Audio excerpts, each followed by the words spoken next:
So we're going to have an honest conversation about the geopolitical landscape around us and how it's affecting our economy and our money here at home, your personal wallet, personal purse yourself.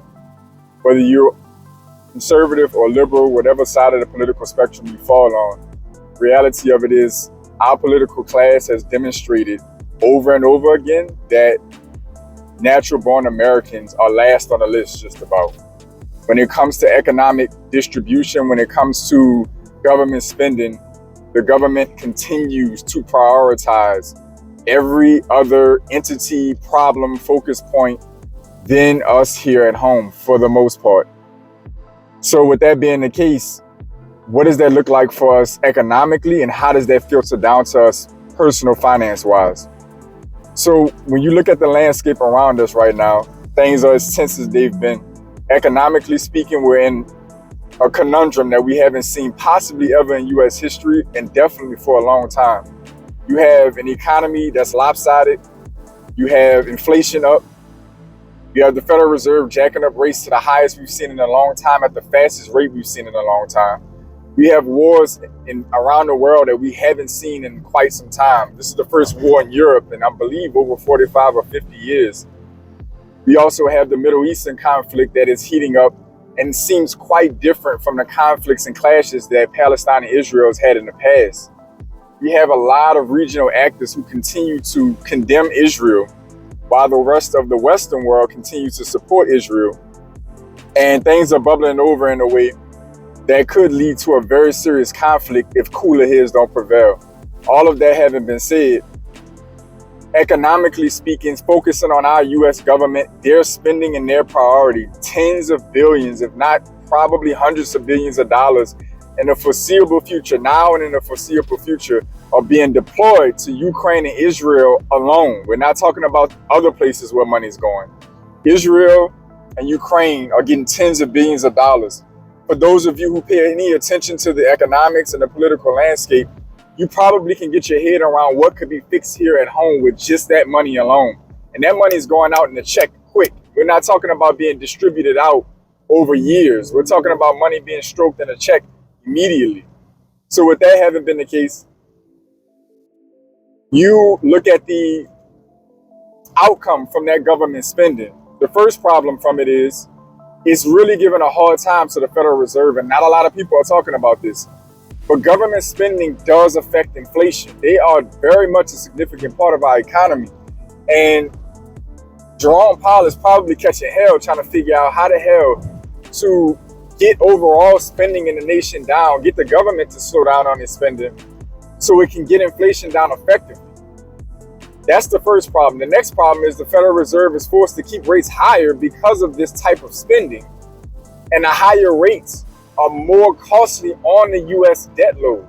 So the more our government spends, the more expensive the debt that they're creating gets. So how does that filter down to us? Well, now at this point in time, the government's only primary source of revenue, I say only a primary, but their primary source of revenue is taxes. And that means us and corporations and businesses, but it's us. So that means the first problem is, how do you increase revenue if you're the government to match or try to somewhat keep up with your spending? They have to increase taxes some way or another. That's the first problem. The next issue is they're devaluing the out of our currency. I know that's already been a hot topic and a pressing issue for years. But right now, it's happening since 2020 alone. It's happening at an extremely extraordinary rate. And we've got more debt in the government produced and more money printed in the last 3-4 years since 2020 than arguably years in the past combined. So that's the next problem. How do we get around this? And by the way, I obviously can go down a long list of reasons why this is challenging and why this is an issue. But I don't want to spend too much time on this video. I just want to kind of get this point across. How do we defend ourselves as the U.S. citizenry? And let's also throw immigration in the bucket, illegal immigration in the bucket, because whatever side of the aisle you fall on illegal immigration, these are tens of thousands, hundreds of thousands, millions of people flooding into the country that are going to need U.S. dollars to support themselves, to get benefits, to get infrastructure. There's no way around that. So there's that component. And that's also a distortion to the job market. Whether you agree or disagree with that situation or have whatever feelings about it, it definitely plays a role in the economy and the job market as well. That's a different conversation. How do we defend ourselves as natural born Americans? How do we put ourselves in a position where we can focus on really the most important component, especially in America, which is our money, our economics? You're going to have to consider the motive behind a lot of what's going on. The biggest driver behind the political, insanity we're seeing, the government spending, and definitely the geopolitical narrative around these wars is the top 1% and then the top 1% of the 1%. A lot of these very wealthy people have a lot of vested interests around the world. So when things are going on, in these different countries, America's wealth is largely, unfortunately at this point, predicated off of resources around the world and investments around the world. So we have a political class that's largely controlled by donors and corporate interests. When these people either see a problem or an opportunity in relation to their wealth and growing their wealth and the protection of their wealth, they are pushing our political class to use our military, to use our resources to protect or take advantage of that opportunity. That's just basically what it boils down to. So our best outing, our best shot, even though protesting and voting is what many of us default to, that's a short-term fix at best. If you really push hard, you might get some results soon. It's not gonna last long. They're gonna figure out a way to get around it or over the top of it, and sometimes right through it. The longer-term effective strategy is for us to have a vested interest in the one commonality that the government, the rich class, and us as everyday working class, small business owning Americans have in common, and that is assets. Pretty much all of us benefit and need assets to continue to grow in value. That means we can work in unison with these other entities that are pretty much pulling against us in any other context by owning more assets. We have to own more assets. The same vested interest that rich have in the United States, we have to get. Own more stocks, own more real estate, own bonds, and other valuable assets and commodities, gold and silver, various things of this nature. If you want to throw crypto in that bucket, you possibly can. We have to get in the same boat, as close as possible in the same boat with the ruling elite. Now, if you want to start talking about long-term strategies about how all of this is run and set up and anti-capitalism, that's up to you to decide or, to ponder on. But I'm just trying to give you, from a banker, a financial or economic perspective, what this looks like and what the best options are.